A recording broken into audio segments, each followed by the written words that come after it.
4 hours, never comes down. It gives you all the time sun rays.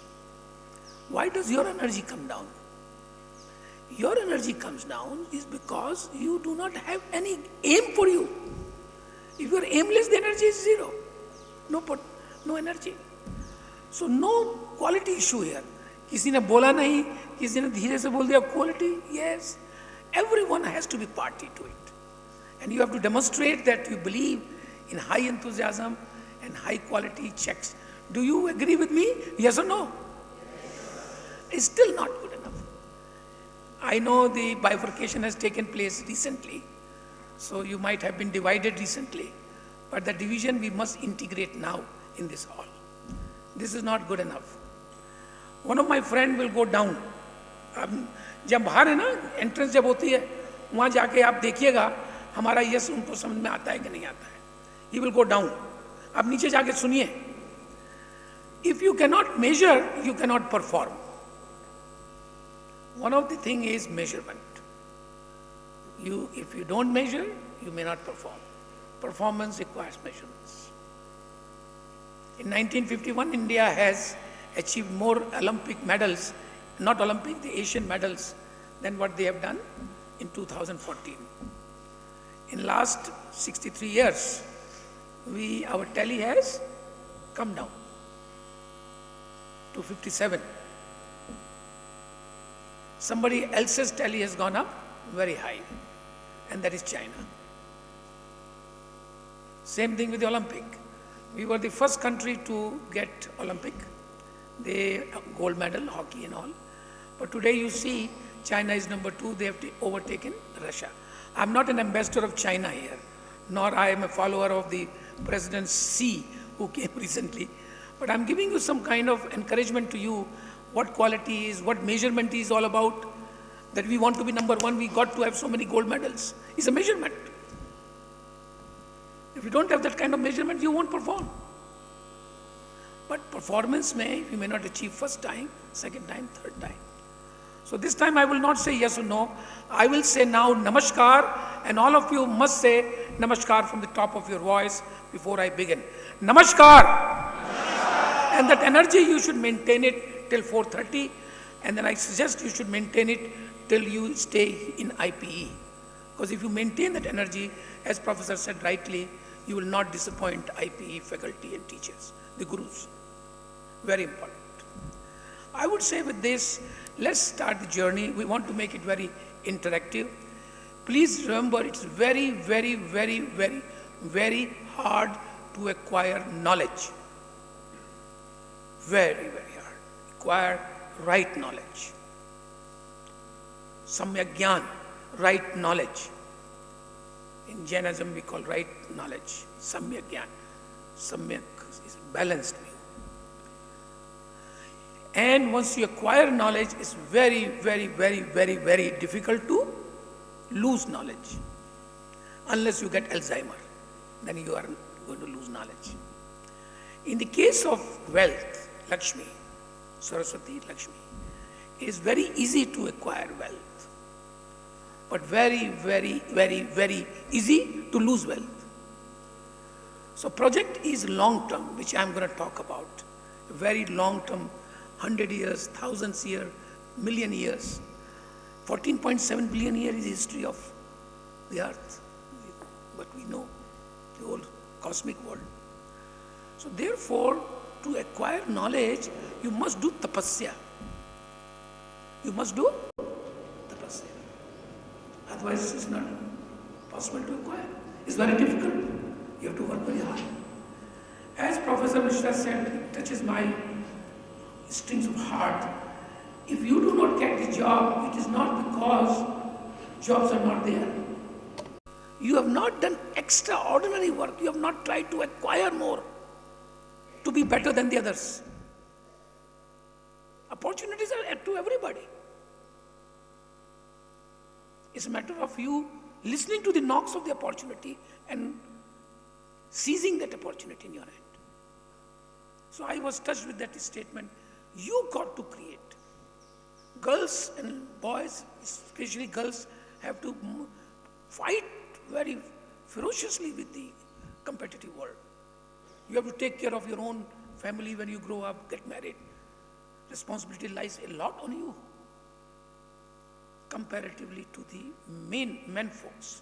So all of you must develop that skills. If you don't have that skills, develop it first. Best way of development is to know that you don't have. Professors, students, prime ministers, politicians, academicians, business executives, CEOs, they have one disease common, that they don't understand. The world has moved, they have not yet moved. And that non-realization of that fact make them obsolete. 50% of obsolescence is gone, 50%, on the same spot when you realize that you are obsolete.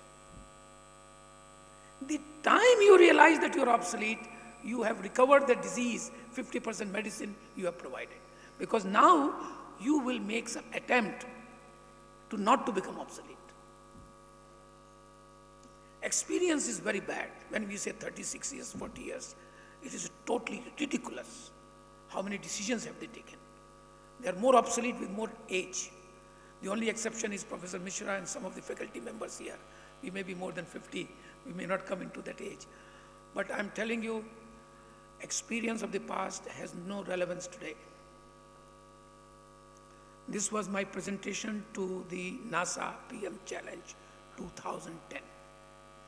A 45 minutes presentation.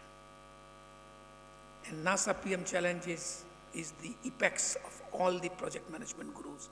It's like a Nobel. Every top people come and share their ideas.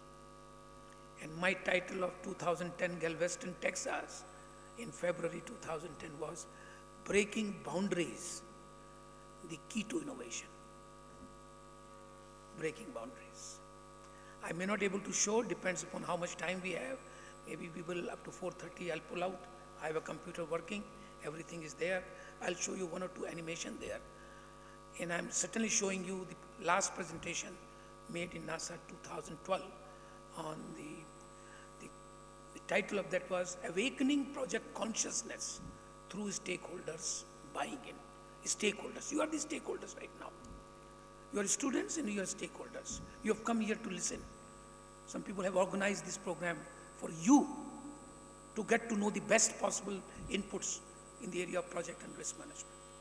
And the third point, which I totally agree, if you do not have strength in a society, in the organization, on project and risk management, those organizations will never survive, for sure not survive.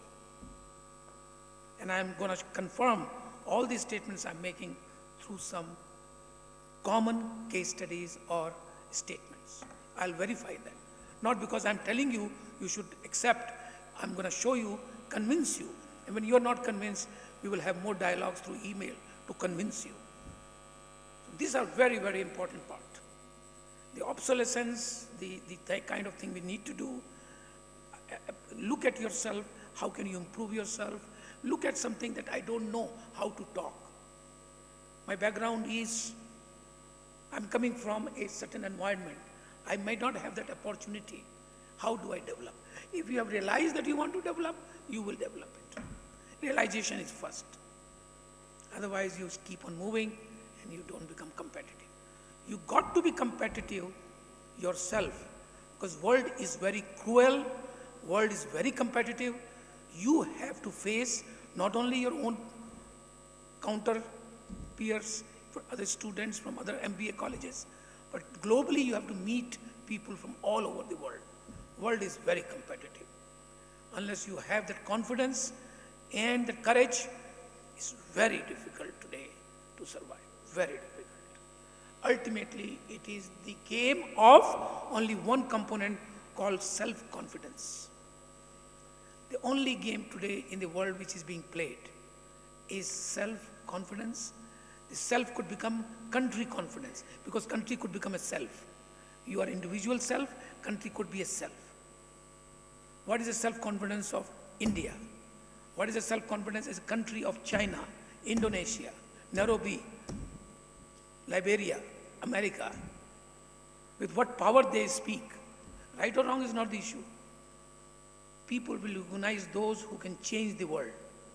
You may talk 100 things, but if you do not have economic power, forget about it. Economic right or wrong plays the goal. If you are going to buy things, others will sell you. They will worship you. That's what they do with China. All the conditions are there in China. When you start something in China, you better start technology there. Give the best possible technology. And then only you can do business. Please, anytime, anything. I'm building up the ground rules and then go here. More so because you talked about China just now. You did mention some time back that China is getting a lot of gold and things like that. Whatever can be measured can be managed. Now India has a big BPO industry. In China what happens is the moment you are born, you are put into a water, you have to become a gymnast by the age of 10. And like that they force you, they show you a gun in the temple and better learn English in 30 days, otherwise you are dead. Now I want to ask you, sir, is this the way we have to run a country, or are you happy being in India? No, this is a good question, and we will certainly discuss this issue. This issue is always being talked about, and I will certainly discuss with you at lunchtime. But one thing which I can tell you, one thing, forget about the politics being played by the media. There is no doubt about it that China is a one-party system. There is no doubt about it. There is no doubt about it that our current Prime Minister understands that it has to be quite centralized system to run India. He has ministers all over his cabinet, but he also knows a little bit strong PMO is required. So the point I'm making here is a one-party system.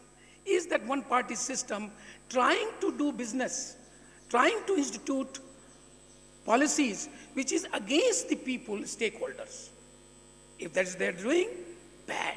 Hitler's, Romania, Argentina, these dictators, we must throw them out because they're destroying the basic right for people to talk, to have freedom to work hard. But if the policies, chief executive of a company, the board of the company, when they decide, everybody follows in the company. Is it dictatorship? Is it something on penalty on your senior managers? Do it or you'll... They do it because it is in interest of the corporations to do their decisions. So where do you decide the dictatorship or the freedom or lack of freedom is a very, very complicated philosophical issues which we can talk about. But in my view, nobody will excel under pressure. You can be rest assured for 100 years. The best will come only when you are passionate about it. When you want to build your country and raise your flag, whether it's a Chinese flag or Indian flag or the American flag, unless you are nationalistic and want to raise your flag in the race, whether it's Olympic or academics or number of students going out, you will not able to excel. Excellence can never come under dictatorship and pressure. Never. Because the best thing to bring excellence, Michelangelo's and these Da Vinci's could not bring those marvels under pressure. Any excellence you talk about in the world today, ladies and gentlemen, make no mistake ever, it has to come out of passion. You got to do something. And that passion sometimes is not measurable, but measurement when I say you have old, and some youngsters are getting trained. There are 2,000 academies to train people to be gymnastic. Nothing wrong about it. 3 years old are getting trained to be elastics. What is wrong about it? In the young age you can do it because they have no barriers. There is no bias. So if the things you are doing for the good of prosperity, for the good of your society, for the better standard of living, for the better things, for the better education, for the better medical facilities, I think it is good, whether it is China, India, or Burma, or any country. The gospel truth is, you got to feel pride, you got to know what your targets are, you got to measure, because before measurements you don't do it. Having said this, these are the general things which I want to talk about, and then we will go to PPTs. Do you think by and large you are able to understand this? Yes or no? Yes, so wherever your questions, like Professor's question, please feel free. And some of these things I may not be able to answer you because we have certain agenda to do, otherwise we'll get diverted. but during lunch break, during this, we'll have more opportunity. And some of these ideas we have built over the years cannot be removed in 5 minutes my talk. It requires a little more discussion. I used to think also like that in 99, because they were absolutely dictator. Nothing will work unless the Communist Party's head of a unit. 99, China was very bad. They were much worse than India in project management. On this issue, which is very clear, because I am the honorary chairman of China Project Management Committee. My counterpart is a minister who is a member of the Politburo. 99 first time. IPMA, it's a very interesting point, case study for all of you. The European-centric IPMA, International Project Management Association, was removing China from the membership. We became member PMA India in 95. China became member in 94. Association called PMRC, Project Management Research Committee. It started in university, Jain University. That's how it started. They did not pay money for 96, 97, 98. 99, I became the vice president. First non-European vice president is highly European-centric. Out of 58 members now, 37 are from Europe. At my time, everybody was from Europe, India and China, nothing else. Very European-centric. No. Chinese don't reply. They don't understand English. We write 20 emails. They have not paid money. This was the first meeting in January 99. And I was the vice president, member of the executive board, first time. I said to my executive board in IPMA, have you written to them in Chinese? No. Our language is German or English. We don't have to write in Chinese. I said, all right, they are your stakeholders, right? They are your customers. Have you found out why they are not paying? No, they don't reply. Have you found out more? Said, no, they don't, they are not worth it. I said, give me one opportunity. I need only €1,000 to go there. Of course, they have to pay the money for me to go. Let me understand, find out why they are not paying PMRC. And then I'll come back to you in the next executive board and take view on that. He said, fine. One chance, €1,000 is not a big amount for you. That is the first time I went in March. And I saw the Chinese project management was in shambles. And one of the things which Chinese professionals were saying, we get 4-page note every 3 months from IPMA, that is in English. We don't know English. It's not worth paying that much money per person as Americans, as UK pays or Germany pays. They are advanced countries and their per capita income was not too high than India in 99. He says, why should we pay that kind of money for 4-page letter? Adesh, now you are the member, you are the hope for Asia. Why don't we work together? We work together 3 schemes of packaging. Certification and packaging. OECD countries, advanced countries, MIG, middle income group, and lower income group. China and India was in the lower income group. So if you are paying $10 or €10, let us say for the sake of argument, middle people will pay €5 and lower income group will pay 2.5. I thought it was a great wisdom. What is the value we are getting as a member? I went back to the board, put